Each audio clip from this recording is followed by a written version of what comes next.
Hello everybody. Before starting lecture, if you are new to our channel, then all our previous topics can be found in our playlist section. If you guys have any queries, you can contact us on the addresses given in the description box. And if you did not have subscribed yet, do subscribe, press the bell icon to get notified about the latest lectures. Share this channel with your friends because sharing knowledge is great. So let's start.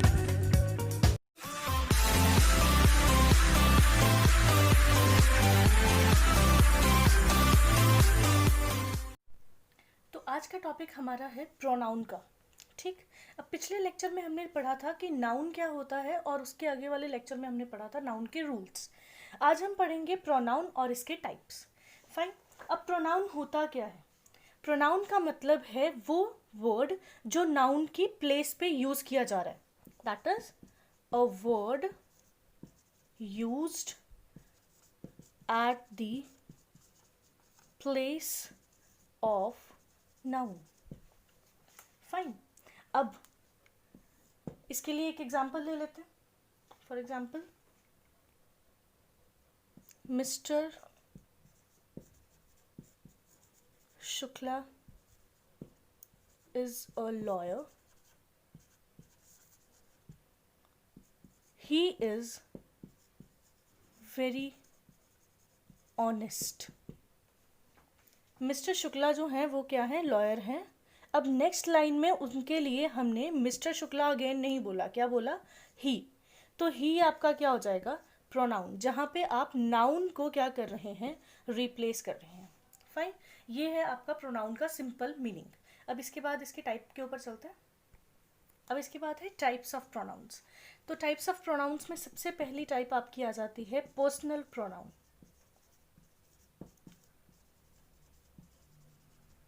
अब personal pronoun भी आपके 3 तरह के होते हैं। अब ये कौन कौन से?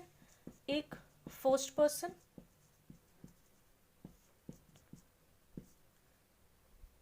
Second person, third person. First person कौन सा है? ये है स्पीकर, जो बात कर रहा है, राइट। सेकंड पर्सन है टू whom टू स्पीक, जिससे बात की जा रही है। और थर्ड पर्सन कौन है? जिसके बारे में बात की जा रही है, about whom they are speaking. Fine, तो this is the demonstration of first, second and third person. अब इनमें कौन कौन से प्रोनाउंस आ सकते हैं? Let's see. फर्स्ट पर्सन जो है वो अपने लिए कौन कौन से प्रोनाउंस यूज कर सकता है?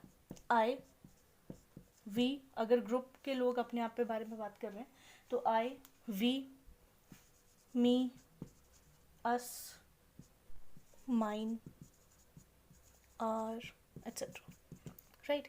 जहाँ पे अपने बारे में बात हो रही है, या तो इंडिविजुअली या फिर ग्रुप में, जहाँ सिर्फ अपने बारे में बात हो रही है, वो क्या होगा? आपका फर्स्ट पर्सन प्रोनाउन। ठीक, उसके बाद आ जाता है सेकंड पर्सन प्रोनाउन। अब सेकंड पर्सन प्रोनाउन में कौन कौन सा हो सकता है? सेकंड पर्सन यानी कि जिससे हम बात कर रहे हैं, तो उसके लिए हम क्या यूज़ करेंगे? You, your, yours, that's it. Fine, और फिर है थर्ड पर्सन।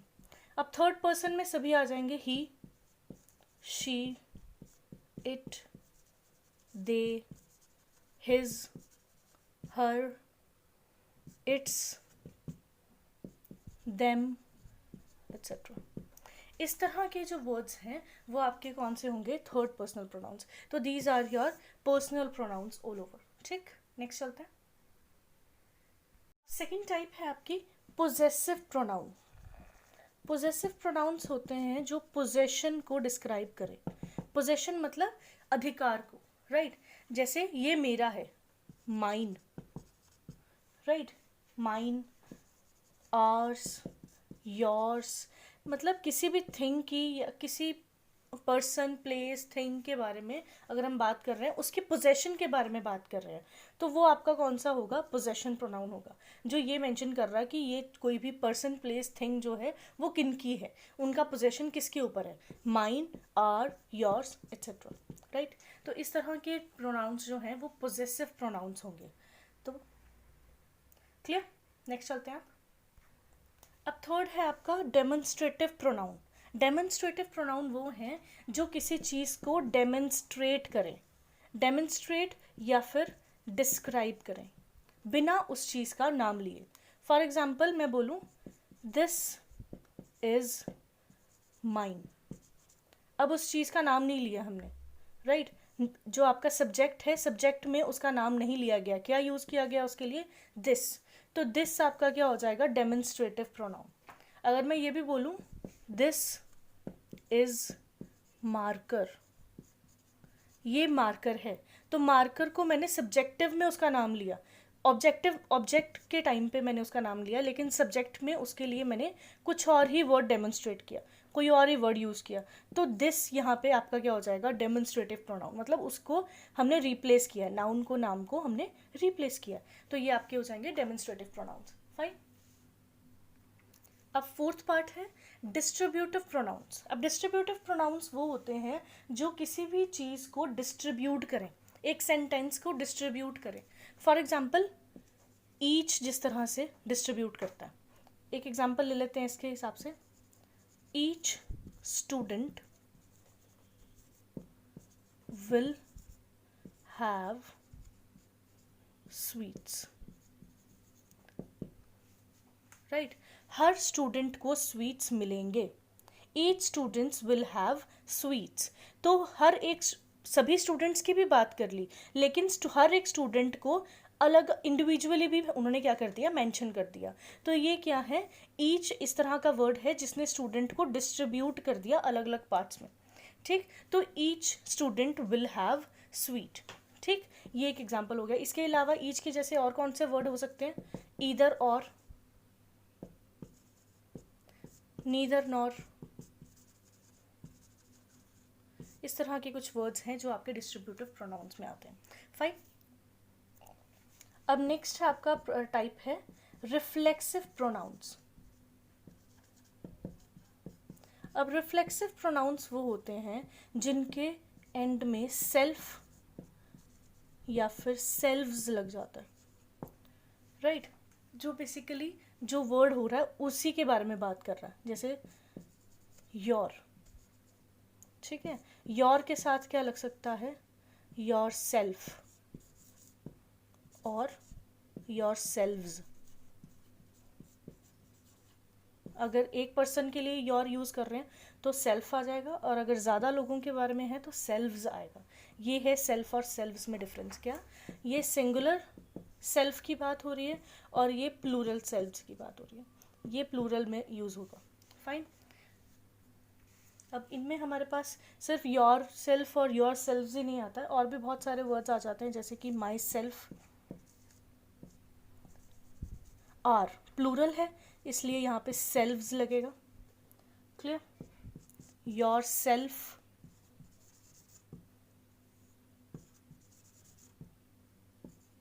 या फिर your selves, right. Next himself, herself, itself, them selves etcetera. इस तरह के कुछ वर्ड्स होंगे आपके रिफ्लेक्सिव प्रोनाउंस। फाइन। अब आगे चलते हैं। अब नेक्स्ट है indefinite pronounce.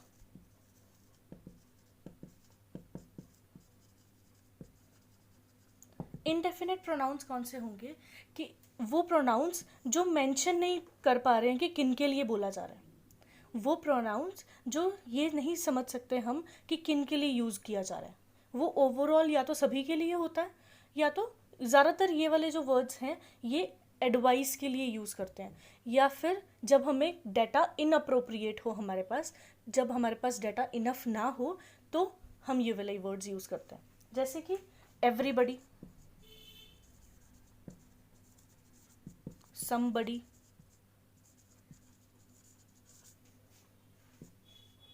anybody,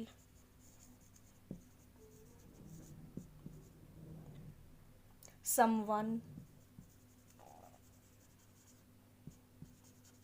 no one, everything, nothing, anything, some, both, another, etc. Fine. ये कुछ ऐसे वर्ड्स हैं जो आपके इंडेफिनेट प्रोनाउंस में यूज होंगे. क्लियर. लास्ट टाइप आपका आ जाता है इंटेरोगेटिव प्रोनाउन.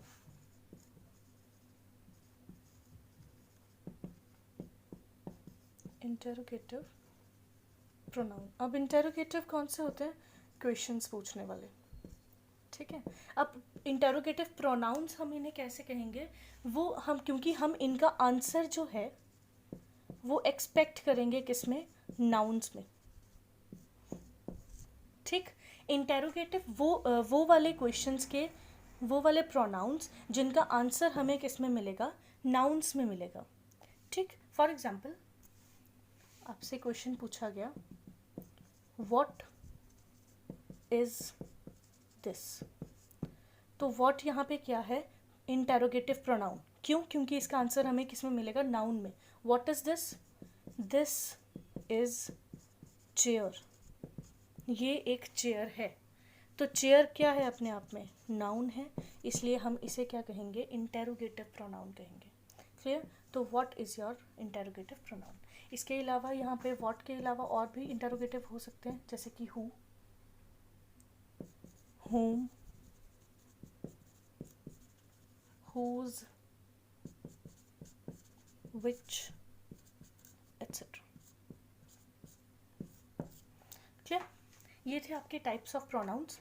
अब आगे बढ़ेंगे. इसके बाद हम करेंगे रूल्स. अब रूल्स में सबसे पहला पॉइंट आ जाएगा आपका use of reflexive pronouns.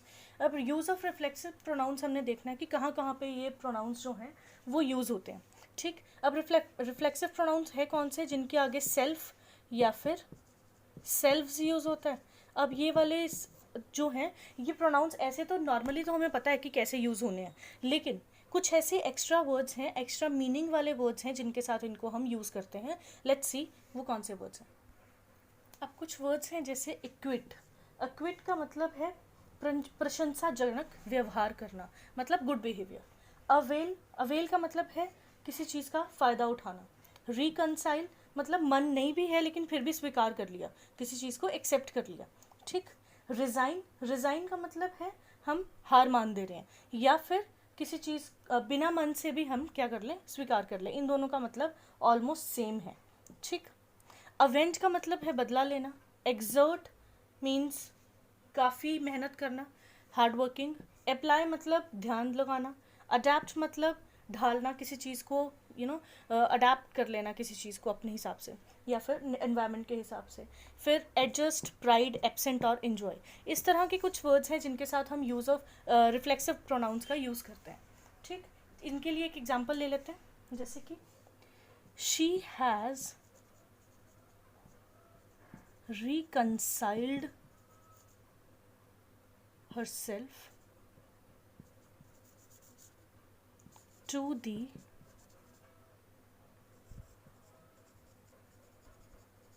demands of her in-laws. Clear. Reconcile का मतलब क्या था? बेमन से स्वीकार कर लेना. तो उसने अपने इन-लॉज की डिमांड के हिसाब से अपने आप को अपनी बिना अपनी मर्ज़ी के क्या कर लिया? स्वीकार कर लिया सिचुएशन को. ठीक है. तो इस तरीके से आपने इनवर्ड्स के साथ रिफ्लेक्सिव प्रोनाउंस को यूज़ करना है. ठीक. अब नेक्स्ट चलते हैं. तो अभी हमने बात करी थी रूल नंबर 1 में कि रिफ्लेक्सिव प्रोनाउंस का यूज़ किन के साथ होता है. राइट. अब हम देखेंगे कि कौन से ऐसे वर्ड्स हैं जिनके साथ रूल नंबर 2 जिनके साथ रिफ्लेक्सिव प्रोनाउंस का यूज़ नहीं होता. अब देखिए कुछ ऐसे वर्ड्स हैं keep, stop, turn, qualify, bath, move, rest, hide etcetera. इनके साथ आप कभी भी रिफ्लेक्सिव प्रोनाउन का यूज़ नहीं करेंगे. फॉर एग्जाम्पल लिख लीजिए, you should keep your self away from bad boys. Right. अब अगर हम यहाँ पे योरसेल्फ ना भी लिखते तो भी इसका मतलब वही होता, you should keep away from bad boys, that's it.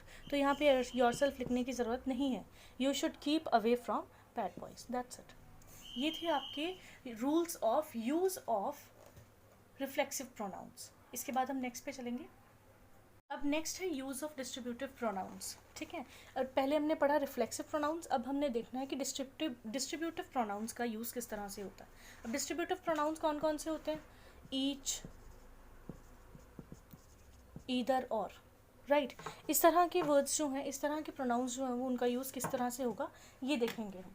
अब इसका हम सीधे एग्जाम्पल से देखते हैं, ठीक है। ईदर का मतलब जो है, जो ईदर है, ये हमेशा उन वर्ड्स के साथ लगता है जो कि क्वांटिटेटिव में सिर्फ दो हों, ठीक है। क्वांटिटेटिवली सिर्फ दो हों। अगर मोर देन टू हैं तो यहाँ पे ईदर का यूज़ नहीं होगा, क्लियर। फॉर एग्जाम्पल, अगर मैं आपसे कहूँ either of these three are naughty, is sorry, either of these three is naughty, but नहीं, ये कोई ये इस तरह का कोई वर्ड या सेंटेंस नहीं होगा, ठीक है। यहाँ पे अगर हम लिख देंगे either of these two is naughty, then ये सेंटेंस करेक्ट है, क्लियर। एक और देख लेते हैं।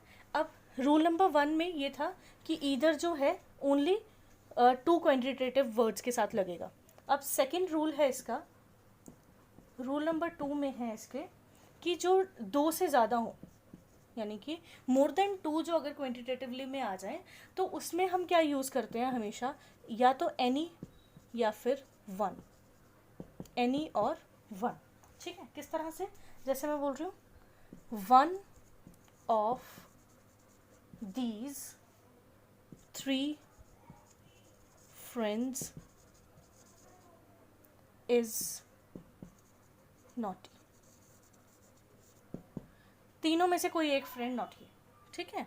तो ये इस तरीके से हमने डिस्ट्रीब्यूटिव प्रोनाउन का क्या करना है, यूज़ करना है। ये थे आपके डिस्ट्रीब्यूटिव प्रोनाउन के यूज़ के रूल्स। अब नेक्स्ट चलेंगे। थर्ड रूल है आपका use of demonstrative pronouns, demonstrative pronouns. अब डेमोन्स्ट्रेटिव प्रोनाउंस कौन कौन से होते हैं, जैसे दिस, दैट, दीज, दोज, इस तरह के वर्ड्स, राइट। तो इसमें रूल नंबर 1 क्या है आपका, रूल नंबर 1 में है कि जैसे एक वर्ड है दिस, दिस हमेशा कौन से नाउन को रिप्लेस करेगा, सिंगुलर नाउन को। ऑब्वियसली दिस से हमें पता चल रहा है किसी एक ही चीज़ के बारे में बात हो रही होगी, ठीक। अब रूल नंबर 2, अगर आप बात कर रहे हैं दैट, ठीक। अब अगर दैट है, दैट हमेशा नॉन लिविंग थिंग के लिए यूज़ होगा, ठीक है। दिस जो है वो सिंगुलर नाउन प्लस एनिमल्स आ जाते हैं उसमें, एनिमल्स आ सकते हैं उसमें, ठीक है। एनिमल्स भी आ सकती हैं, थिंग्स भी आ सकती हैं, राइट। लेकिन दैट जो है वो हमेशा नॉन लिविंग थिंग और टॉक्स के लिए, या फिर जिसे हम नरेशन कहते हैं, ठीक है। टॉक्स या फिर नरेशन के लिए यूज़ होता है क्या, दैट, क्लियर।